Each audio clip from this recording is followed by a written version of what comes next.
اچھا علی بھائی، اس میں میرا ایک سوال ہے 18 ذوالحجہ کے کانٹیکس میں نا، کیونکہ ہم غدیر خم کی آپ نے پوری حدیث سنا دی، وہ ہمیں سمجھ میں آ گئی. اب آج کے جو شیعہ ہیں وہ اس ڈیٹ کو جشن غدیر یا عید غدیر کے طور پہ مناتے ہیں، اور ابھی کچھ عرصے پہلے مجھے پتہ چلا کہ جو سنی حضرات ہیں ان کا کہنا یہ ہے کہ 18 ذوالحجہ کو ہی حضرت عثمان رضی اللہ تعالیٰ عنہ کو قتل کیا گیا، ان کو شہید کیا گیا. اب جب ہم بات کر رہے ہیں کہ کامن ٹرمز پر آئیں اور کچھ ایسی بات کریں کہ ہمیں ہم آہنگی پیدا ہو اور ہم مسلمان کے طور پر آگے بڑھیں، تو جب اس قسم کی چیزیں سامنے آتی ہیں تو اس میں ایک ساتھ مل کر چلنا مشکل نظر آتا ہے. کیوں؟ تو پہلے تو یہ بتائیں کہ یہ 18 ذوالحجہ کو حضرت عثمان کا شہید ہونا ثابت ہے یا نہیں؟ ثابت ہو یا نہ ہو اس سے کوئی فرق نہیں پڑتا، اس لیے کہ غدیر خم کا واقعہ حضرت عثمان کی شہادت سے بہت پہلے ہوا ہے، صحیح. تو اس سے کیا فرق پڑتا ہے؟ اگر یہ ہوتا نا کہ غدیر خم بعد میں گھڑی جاتی، پھر تو آپ کہتے یہ شہادت جو ہے وہ عثمان کو ڈائلیوٹ کرنے کے لیے گھڑی گئی ہے. یہ تو illogical بات ہے، وہ تو پہلے سے ہے، اس کی تاریخ کوئی بھی ہو.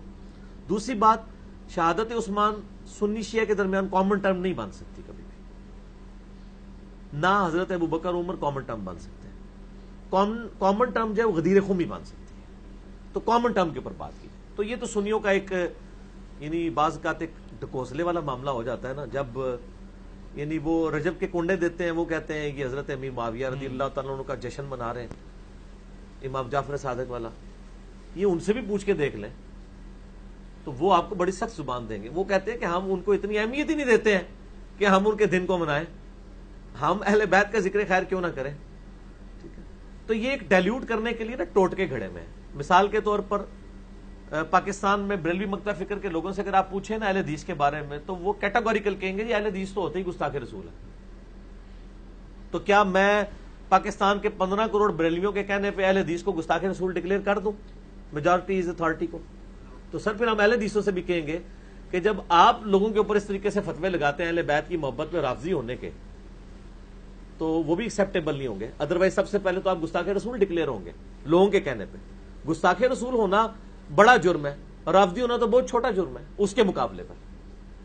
تو آپ کا جرم تو بڑا ہے اگر لوگوں کے کہنے پہ ہی مان لیں. باقی یہ عید غدیر کے طور پر مناتے ہیں، وہ اس میں جو ایگزیجریشن کرتے ہیں نا کہ مولا علی کو حق ولایت دینے کا مطلب ہے کہ نبی علیہ السلام نے مولا علی کو اپنا وصی بنا دیا تھا. تو یہ الفاظ ان کے پاس بھی ذخیرہ حدیث میں ان الفاظ کے ساتھ موجود نہیں ہے کہ یہ وصی ہے میرا، اور میرے بعد یعنی میں اس کو اس حوالے سے چھوڑ کے جا رہا ہوں کہ یہ حکومتی معاملات کو سنبھالے گا.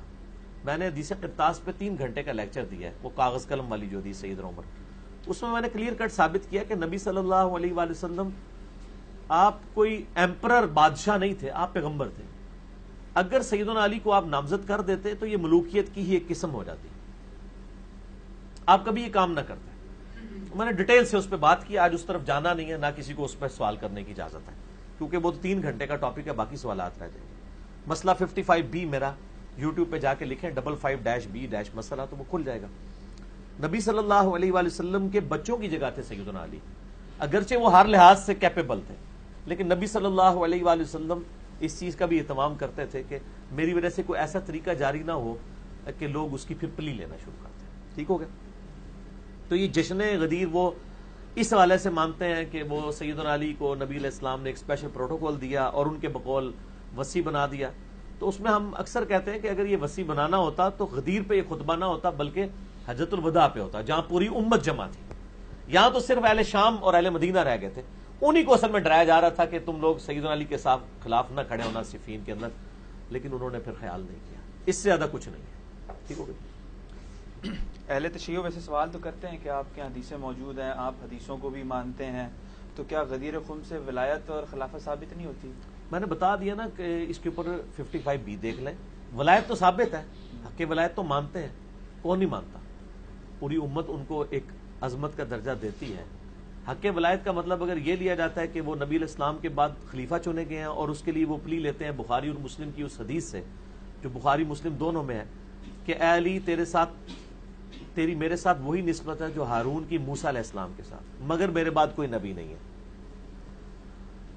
تو ہارون علیہ السلام تو موسیٰ علیہ السلام کی زندگی میں فوت ہو گئے تھے، وہ حضرت موسیٰ کے خلیفہ بنے ہی نہیں ہیں. حضرت موسیٰ کے خلیفہ جوشوا بنے ہیں، یوشع ابن نون.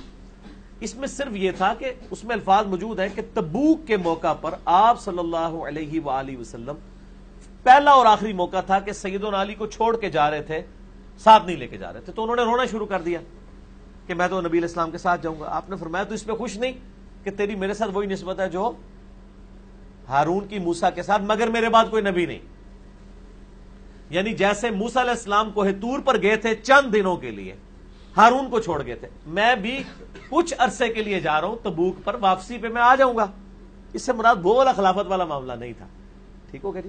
یہ رزلٹ نکالنا غلط ہے. البتہ یہ بہت بڑی شان ہے، اور میں اکثر کہتا ہوں کہ سیدنا عمر فاروق رضی اللہ تعالیٰ کے بارے میں ایک حسن درجے کی روایت ہے ترمذی میں، میرے بعد کوئی نبی ہوتا تو عمر ہوتا. اس میں بھی اختلاف لوگ کرتے ہیں، اکثریت اس کو صحیح مانتی ہے، لیکن وہ ترمذی کی روایت ہے. یہ تو بخاری مسلم دونوں میں ہے، کیونکہ قرآن حکیم میں موسیٰ علیہ السلام کے سپورٹو کون تھے؟ ہارون علیہ السلام. ان کی دعا سے بنے. اس لیول کا سپورٹو نہ حضرت ابو بکر تھے، نہ حضرت عمر تھے، نہ حضرت عثمان تھے نبی علیہ السلام کے لیے علیہم السلام اجمعین ورضی اللہ عنہم اجمعین. حضرت علی تھے. ٹھیک ہو گیا؟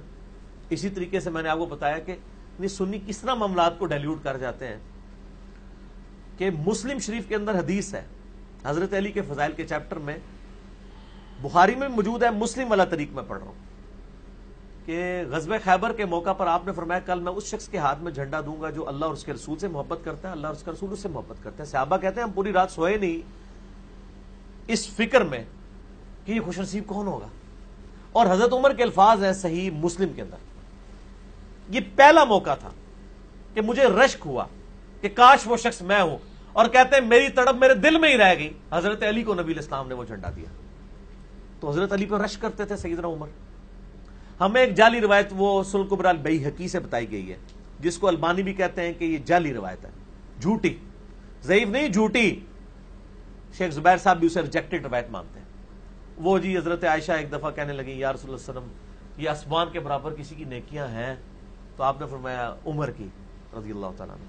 تو ان کا میرا باپ، ان کا تیرے باپ کی تو ایک رات کی غار ثور کی نیکیاں عمر کی ساری نیکیوں سے بڑھ کے ہیں. یہ جعلی روایت گھڑی گئی تھی. اور پھر اس کے بعد جی حضرت عمر کہتے تھے ابو بکر سے کہ مجھ سے پوری زندگی کی نیکیاں لے لو. حضرت عمر جو کچھ کہتے ہیں وہ مسلم شریف میں لکھا ہوا ہے کہ مجھے علی پر رشک کرے گا. سر جب ہم یہ باتیں کرتے ہیں تو لوگوں کو کڑوی لگتی ہیں. یہ بالکل اس طریقے سے میرے بھائیوں آپ کو کڑوی لگتی ہیں جیسے ہم یہود و نصارہ کو اولڈ ٹیسٹمنٹ اور نیو ٹیسٹمنٹ سے نبی علیہ السلام کی پروفیسیز بتاتے ہیں تو ان کو بڑی کڑوی لگتی ہیں کہ آپ تو ہمارے بزرگوں کی کوئی شان بیان کریں، آپ اپنے نبی کی شان کہاں بیچ میں سے بیان کر رہے ہیں؟ ہم نے تو ان کو ماننا ہی نہیں ہے. یہاں پہ بھی یہی ہوتا ہے نا. ٹھیک ہو گیا؟ تو لوگوں کو برا لگنا شروع ہوتا ہے.